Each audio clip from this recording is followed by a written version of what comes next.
Where were you flying to, and what time was the flight? Where were you? No, I'm still. My flight was supposed to be at noon. Okay. Kenya Airways to Johannesburg.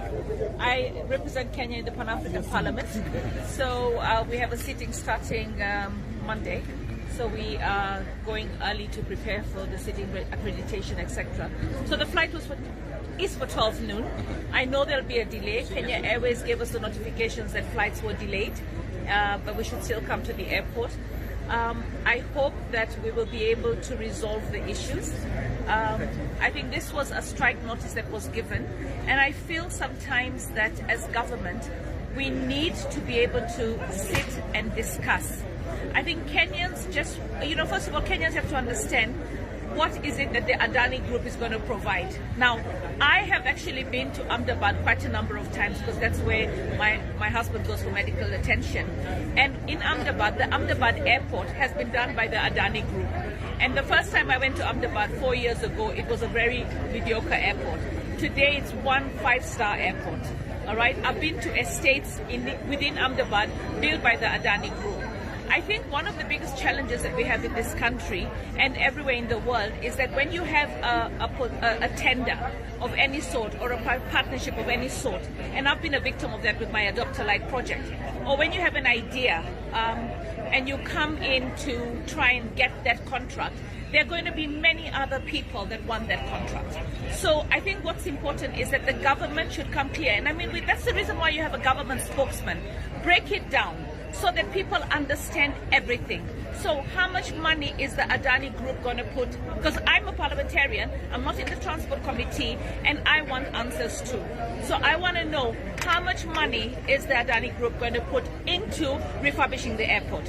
What are they going to do in terms of the terminals? How are they going to take us? Are we going to have an airport as good as the one that we have in Dubai? All right? Are we going to have an airport as good as the one we have in Hong Kong?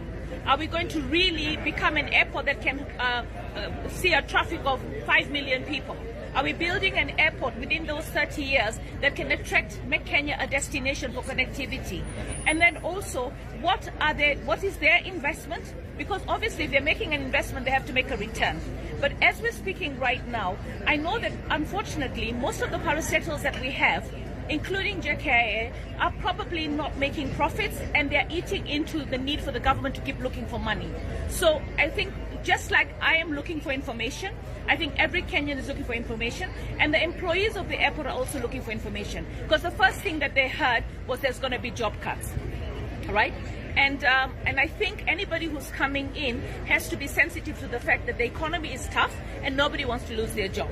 And if you're going to come in, tell us, what are you going to do? You're going to have to make things better than they are for the people that are working here and the country at large. So, I like the solidarity that they have, right? And I hope that we can resolve it sooner, right? I hope that I will fly out today.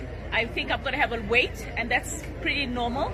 But if we're going to get it right for Kenya, then this is okay. I stand with the people that want to see change, but with answers. So I think the office of the president and the executive has got to come out clean and say, this is what it is. And then we start interrogating that and we say, can we make a better negotiation? But in this particular case, I as a legislator, I don't feel well informed. All right? And I want to be informed by the state. I want to be informed by the ministry. I want to be informed not just by social media. And spell it out, not in a 10,000-page document. Give us a one-page executive summary of what exactly does it mean. So the question is, we need answers. As a Kenyan legislator, as a Kenyan citizen, as somebody who uses the airport, I want to know what are the benefits. I'm not against the Adani group. As I said, I've been to estates in Ahmedabad that they own. So let us be objective and let us see really what is the investment he's putting. And I hope he's not going to be mortgaging our assets. I think I want him to be actually bringing in his resources with them. Do you acknowledge as a parliamentarian then that you have a higher calling to this? It appears like even our own MPs have left this fight to the union here. Kenyans would want their members of parliament to question. Yeah, let me tell you what, the way parliament works, I'm in the housing committee, so anything housing, I would be absolutely informed. All right, I'm one human being, I can't cope with everything, so I'm in lands and housing. So those are my primary concerns. That's why you saw we went with the president to visit the high-rise housing. So the thing is, when it comes to Jkia, it's under transport. So the transport ministry has to give the information. And the fact that we have a strike today is because the communication and information flow is slow. All right? Because I believe that when human beings come together objectively, they will be able to come up with a solution. So the people that are actually working at the airport the reason they've gone on strike is because they feel their grievances are not being addressed. They also feel insecure about their jobs, and they're probably questioning what's going to happen to the asset overall. But if Adani Group is bringing, and also I think the government just needs to come absolutely clear, and they need to give that information in small bites, not in huge documents that people can't understand. So the spokesman of the government needs to speak and tell us clearly what is it. There will be people that will still be not happy, but the courts have also stopped it. So I think that gives us time for us to talk. So since the courts had stopped it, now that we've had the strike, right, I think the government needs to find a balance between the courts, the employees,